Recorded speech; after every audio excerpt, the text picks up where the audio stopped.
South Africa, golf is business and business means golf. Welcome to the intersection of politics and money. I'm Cyril. Now, over the next 30 minutes, we will be dissecting Ramaphosa's first SONA address and what it means, especially as a tone and as a precursor to the budget speech on Wednesday. And most importantly, will Ramaphosa be the man to clean up government? Will he see it through that corruption charges lead to prosecution and jail time? But most importantly, who will deliver Wednesday's budget address? Well, your guest is as good as mine, but the papers are full of it. The newspapers have been full of Cyril mania all week, with praise for his bold start, but not all.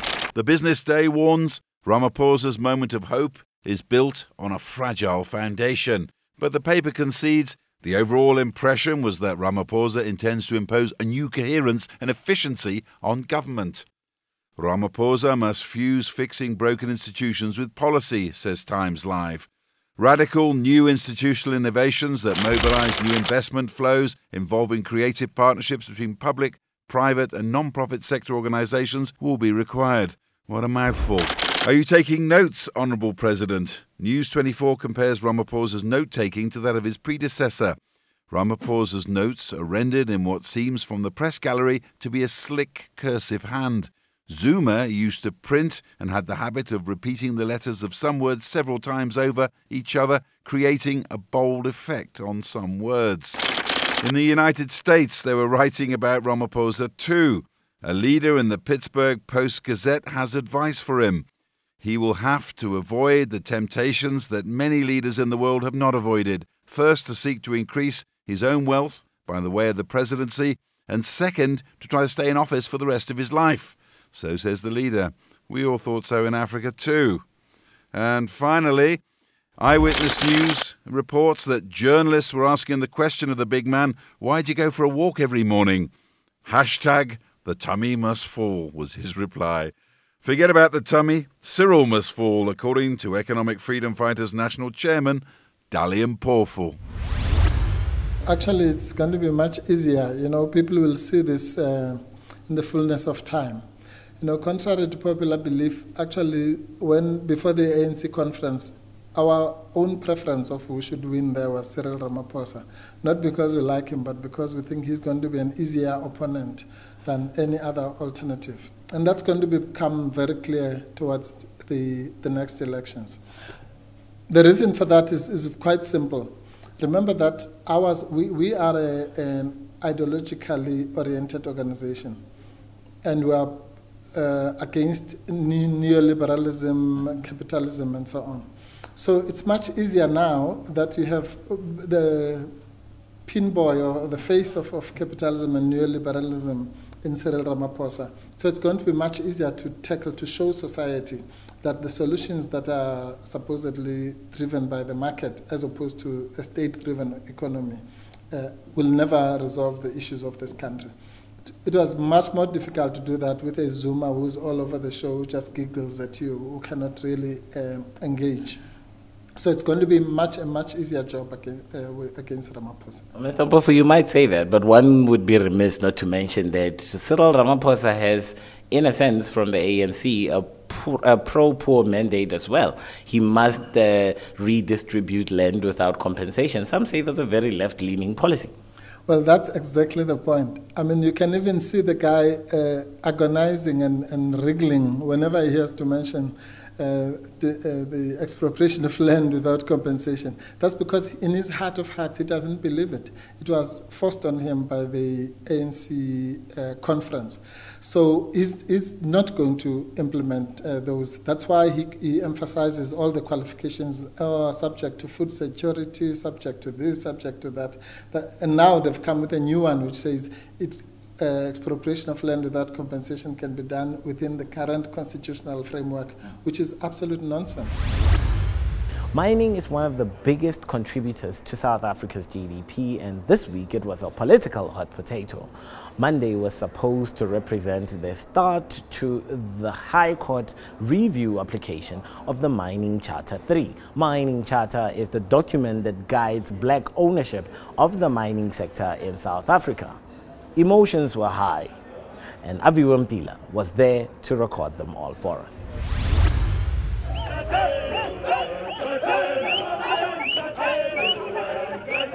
These are the people who live with mines. They've traveled hundreds of kilometers from their homes near mines to hear a court case that impacts their livelihood. Today was a routine postponement of a court application asking the mining charter to be reviewed. New President Cyril intervened to give negotiations a chance. Despite this, these community members traveled a long way, wanting their voices to be heard, asking for a seat at the table. While the big players of South Africa's mining industry might have agreed to settle their differences around the mining charter outside of court, it is the communities in these mines that wanted to go to court. Wandi Sapama represents 3 of these communities. But over the weekend, there's been conversations about postponing the case that have only taken place between DMR and the Chamber of Mines to the exclusion of mining-affected communities. We received an FYI. We have reached an agreement to postpone this particular matter. So in court today, we opposed the postponement on the basis that there seems to be this history of exclusion when a mining charter is negotiated, and we need a legal and a binding guarantee that if this matter is to be postponed for a consultation or proper consultation, that should foster inclusion of communities in an order that is written down. We won't take anyone's word for it. We won't take the minister's word for it. While lawyers talked it out inside, community members raised their voices outside. We have minds that care less about our communities. We have mines that leave sinkholes unclosed. We have mines that do not benefit the community whatsoever. Up to so far, we got that unit section got more than 70 years mining in our area, but nothing came out. Even though they are still mining, the people, they don't develop us, they don't do nothing for us. By noon, the court ordered that all voices must be heard in the development of a new mining charter. Mining-affected communities must have their voices and experiences heard and acknowledged by the Department of Mineral Resources as they create any new mining charter. The purpose of the mining charter is to ensure that certain objectives of the MPRDA are upheld, and those include ensuring that mining rights holders contribute sustainably to the socioeconomic development of the areas in which they operate, and that is something we are simply not seeing. The cold fact is that there is not enough investment and confidence in South African mining right now. The platinum mines around Rustenburg in the Northwest Province employ around 170,000 people. Of those jobs, analysts say 22,000 are at risk. The platinum price is partly to blame. Regulatory uncertainty, including the long standoff over the mining charter, is another problem. South African mining employs around 450,000 people. The Chamber of Mines says there is around $12 billion in mining investments underway. It believes regulatory stability could mean an increase of nearly $10 billion in investments, creating 150,000 new jobs. The mining charter has long been a stumbling block. The Chamber of Mines was preparing to argue in court the mining charter is unconstitutional, against the law in places, written poorly and ambiguous, and that certain clauses are tantamount to expropriation. The other side of the story is that a greater share of wealth of the mining industry needs to go to the black majority. The young black entrepreneurs like Nhlanhla Mochika and Emmanuel Mahlangu. They employ 74 people making and repairing mining equipment in Northam in the Northwest Province. The 70% black procurement requirement for companies written in the suspending mining charter would have been a boost to emerging businesses like this one. Now uncertainty hangs over these hopes. South Africa's Chamber of Mines says transformation has taken place in the sector. It has to transform. It's transformed a lot. If you look since 1994 up to now, it has transformed a lot. Recognition must be given for that. But we must go forward now and balance sustainability with transformation. And doesn't help you just focus on transformation, and in the end there's no mining industry because no one wants to invest in this industry. So the trick is to find the balance, and for that we all need to sit around a table and negotiate this, and we can do it. We as South Africans are good negotiators. We can work on an outcome that we can all live with. For now, community members are happy with today's outcome. No, we are happy about the outcome. But the only thing is one, because these giant miners, they're having millions of money. We don't have money. It shows that our lawyers, their message really went straight to their ears, because these people are only the ones who are benefiting. Most of people we are here to cry with mining sector, and then as we see, a lot of people here are not working. The application here has been postponed with no court date as yet. As the mining charter is looking at possible amendments, transformation, or rather the lack of, will be at its core. Mining communities can at least be certain of a seat at the discussion table. Aviwe Mtila for CNBC Africa, Pretoria.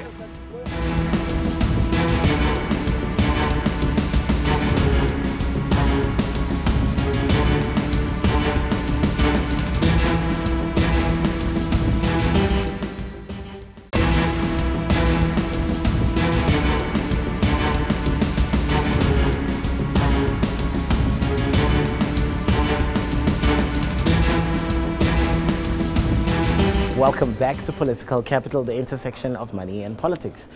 Wednesday is going to be a trapeze act for whoever delivers the budget.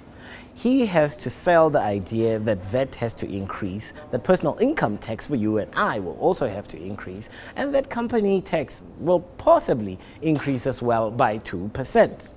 And he must find a way to sell that as good news come Wednesday. What will this mean for you and I as the voting constituents? And can Cyril Ramaphosa help us avert a ratings downgrade? Now let's look at the budget that's coming up this Wednesday.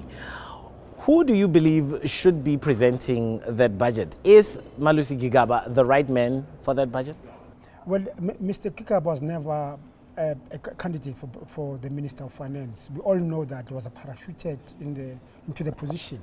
In fact, he was not even the preferred candidate. Brian Mulifa was, according to the name which was shown to the top 6 of the NC, which they pushed back, given the publicity that has surrounded Mr. Mulifa around his behavior at Transnet Eskom and his shenanigans with the Guptas. So, given that background, and also his checkered past as a Minister of Home Affairs, as well as the Minister of Public Enterprise, in really laying a fertile ground for corruption and repurposing state institutions for the Guptas, he was the key man. So given that he's unfit to be in that position, he could only survive because of President Zuma. But now, we expect him to present on Wednesday, but we hope and believe that he's not fit to be a Minister of Finance, and therefore, just like the other ministers, such as Dlamini-Zuma, Batabile, and many others, that don't belong to a cabinet that should be involved in reconstruction, given their poor competence, but also their lack of loyalty to the South African Constitution, based on their behavior in those positions. So the budget itself, South Africa is in a very difficult position, between a rock and a rock, as I say. Yes. There is no winning. Can Malusi Gigaba, whoever the finance minister will be at the time, can we expect that person to come out with a decent budget, given all the difficulties that surround South Africa and the numerous shortfalls that we have within our budget? Very much so. Remember, Malusi is just a messenger. I'm expecting that this is President Ramaphosa's budget. Basically, what he was telling us on Friday is stand up and be counted and be part of his reconstruction and development plan. And in that regard, I'm expecting Malusi to hike taxes tremendously, us moving to about 50% as persons, VAT going up by 2%, and also hinting to a tax increase for companies to from 28 to 30.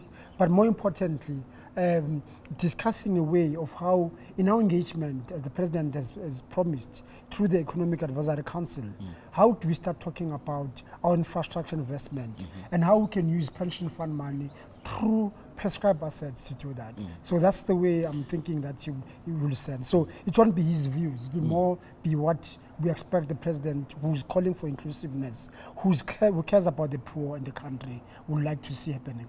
So the finance minister's back is against the wall when it comes to this budget. Denel has several millions worth of debt as well. SAA stands at just as a precarious position in terms of its debts.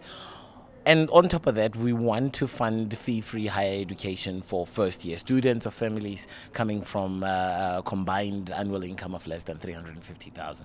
Where does all the money come from? Well, the money is going to come from the tax that I've mentioned, the personal income tax, the value-added tax, as well as companies.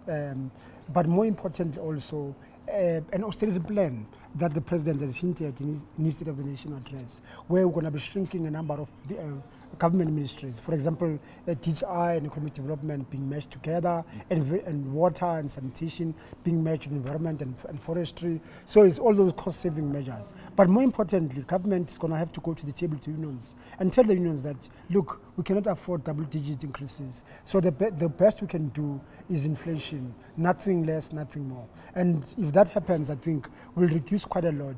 However, we need a growing economy, and that growing economy won't come now.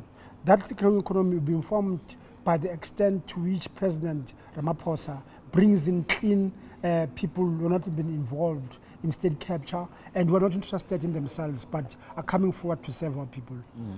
You speak of wage increases, and some are expecting wage increases to really be around inflation 6.57%. And with inflation expected to be around 4%, that's a real increase of 2%. Will he be able to sell this to his voting public? He will get support provided that he cleans out a lot of those corrupt ministers. I think what we've seen under Zuma is that ordinary workers wanted to catch up. They see the extent of graft, how well ministers were living with the cars they drive, with the drinks they drink. So they aspire, and therefore they think there's a lot of money in the pot. If the ministers are taking, let's also take. So that attitude and that behavior is going to have to change. And it can only change when President Ramaphosa comes with the cabinet that has got respect amongst many South Africans, including his own party. President Ramaphosa spoke about making manufacturing the center of our hub for job creation. He spoke about creating 1 million jobs. How does budget articulate this? Should there be tax incentives for manufacturers? How do we make sure that it's more than just the growth node of East London that's growing in terms of bringing foreign car manufacturers to our shores? Well, in fact, that's for me the biggest weakness in his statement. Because manufacturing, we know that it's changed drastically than it was. Where South Africa is very strong is in high value added manufacturing, which in companies which are export orientated. What South Africa needs to do is to take those inefficient, high cost manufacturing companies and locate them elsewhere. What the Japanese call the flying geese, whereby you become a center of high value addition as well as excellence. And the raw dirty manufacturing takes place elsewhere where the cost of productions are lower. And if the strategy is that, I'll support it. However, the future is services. So in that regard, that is why the free education that is not targeted is wrong. We need to give free education and target it to an economic program of the fourth industrial revolution. Therefore, these kids that will come out, they'll come out and find themselves excited by a future economy, because the old economy cannot create and absorb those jobs that we had seen in the past, because the train has moved. And we need to react accordingly. Someone said that the other day, that South Africa seems to be having an education problem, yet we have more mobile technology connectivity than most places in the world. Why can't we find solution to delivery of South Africa's education within the connectivity that we have, this mobile connection? Do you share that view? We have lots of those. I mean, this is amazing space. We in South Africa can get anything that you want. Domestically produced. I'm talking about your Google type of information. The challenge, I think, what we have is the lack of focus around in society. In South Africa, many people believe that you can get by without competing seriously through networks. So we have to drop the corruption and patronage institutions that have been embedded in our society. And because it's those that don't create a culture of work, a culture of of working for yourself and ensuring that you don't rely on the state. Until those patronage networks are destroyed, we're going to see people not working harder enough, and because they believe that through the ANC or other forms of institution, they don't have to work hard because through the ANC you live well. But President Zuma used to say it's cold outside the ANC, basically meaning that there's so much patronage and we're so corrupt that when you go, you won't eat in the pot that you are stealing from people. Last week, South Africa had 2 presidents, all in 1 week. On Thursday, we had a new president. On Wednesday, we had the old president. Ratings agencies are watching our political maneuvers. What are they making of political stability and the will to see things through? In fact, it's not only Moody's, but I think the rest of the world is impressed about how South Africa deals with transition. The transition are always constitutional, they're peaceful, and therefore, if we can get our act together by transforming the ANC itself from a liberation movement to a political party, will go a long way in addressing political problems. Because I think the problems that we have are ANC problems, which exert normal stresses into society, including the economy. Because as long as the state institutions are repurposed for private benefit, it means that the linkages to the broader economy are compromised. Therefore, I think the transition, which has been received very positively, Moody's will also respond accordingly by keeping us where we are and urge us to do more. So what and who the President Ramaphosa appoints to the cabinet will be a litmus test to the genuineness of the change. So, part of where we are is that essentially ratings agencies have not bought South Africa's developmental story. They think that we need reforms that could address structural problems within our economy. Is Cyril Ramaphosa the man to enact those changes? And will we see those changes being enacted in order for South Africa to stave off another credit rating which would make us universally junk? It depends. Remember that as long as the ANC remains liberation movement, it's always got excuses for failure. It needs to transform itself into a political party. Then it will be able to make the right decision for the country, not for the party. So Mr. Ramaphosa's, President Ramaphosa's success is very much intertwined by how much transformation he can do within the ANC. Otherwise, it's still the ANC. Remember that President Ramaphosa has spoken on SONA, but nothing has changed in the ANC. So the only thing that can really make credit rating agencies, even us as voters, to vote ANC in 2019 is when the ANC is transformed. As long as it's the same way, where people go into the ANC for personal benefit to make money, we're not going to vote for them. So we need that commitment that is people first, and I'm not going there to be rich, I'm going there to serve. Mr. Mondi, I must ask you this because there are political considerations to implementing a VAT increase. A VAT increase is universally not palatable for any voters, especially for the base and the ground that votes for the ANC. They will be hardest hit by a VAT increase. How much room do they have to play around with, I mean, in terms of a VAT increase? Yeah, we think 2% will be sufficient for us to mobilize closer to 20 billion, probably between 18 and 20 billion. And if people can tolerate the hardship that we've endured under Zuma, they should be able to tolerate anything.